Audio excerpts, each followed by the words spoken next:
Hello, what's up guys? Nandito naman si Makabagong TV guys. Update lang tayo guys sa mga subscribers ko dito sa Makabagong TV guys. Actually, katatapos ko lang magtrabaho guys, umuwi na ako sa bahay.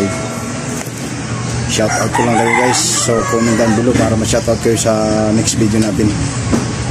Nadismaya na ako talaga guys dahil kanina naubusan ako ng bigas. Bumili ako sa bilihan ng bigas guys. Grabe mahal na pala guys. Doon sa binilang ko, nakita ko talaga ang pinaka mababang presyo, nasa 52 na lang guys.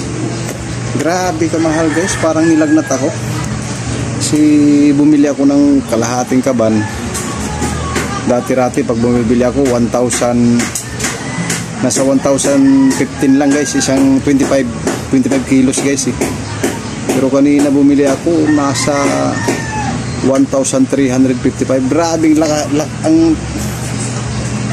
ang laki ng tinas guys. Talagang nakakalula. 25 kilos lang yung guys ha.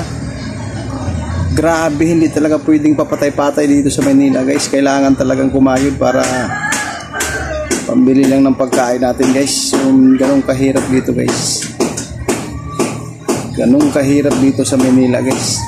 Grabing mahal lang bilihin ngayon guys. Para lang sa akin, nakakadismaya talaga dahil talagang ang laki ng tinaas ng bigas, mga bilihin.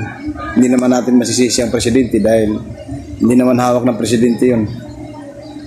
Hindi naman makontrol talaga ng presidente dahil alam nyo na guys, tinamaan tayo ng bagyong Igay. Siyempre doon mismo sa norte talaga ang pinaka-apektado, tinamaan ng bagyong Igay guys. Kaya hindi rin natin masisi ang presidente dahil hindi naman niya kasalanan na dumating yung bagyo doon. So malalaman natin to guys sa sunod ng mga buwan. Baka sakaling bumaba ang presyo, balik tayo sa normal kasi mag-aanihan na eh. Kaya ngayon parang talagang nakakasakit sa bulsa guys. Grabing mahal ng bigas, mabilihin. So kailangan talaga natin kumayod guys para may pangbili tayo, pang suporta sa araw-araw nating hanapbo, araw-araw nating pagkain. Hindi po pwedeng papatay-patay talaga guys. Kailangan talaga nating magkayod para sa pamilya, pambayad kuryente, ilaw, tubig. Yun talaga guys ang number one importante, tubig. Minsan yung tubig din hindi normal yung serbisyo ng Maynila, kasi Maynila dito sa amin guys, Paranaque. Minsan tutulo, minsan walang tulo, kaya mahirap din talaga guys. So yun lang muna ang update ko sa inyo guys. Sana hindi kayo nagsasawang mag-suporta dito sa YouTube channel ko na Makabagong TV. Soon, pag nakabakasyon ako sa probinsya guys, doon na tayo magpapatuloy ng vloggings natin kasi dito hindi tayo makarte dito ng content natin na maganda. Doon sa probinsya guys, nagawa tayo ng panibagong content na maganda-ganda para masayahan kayo.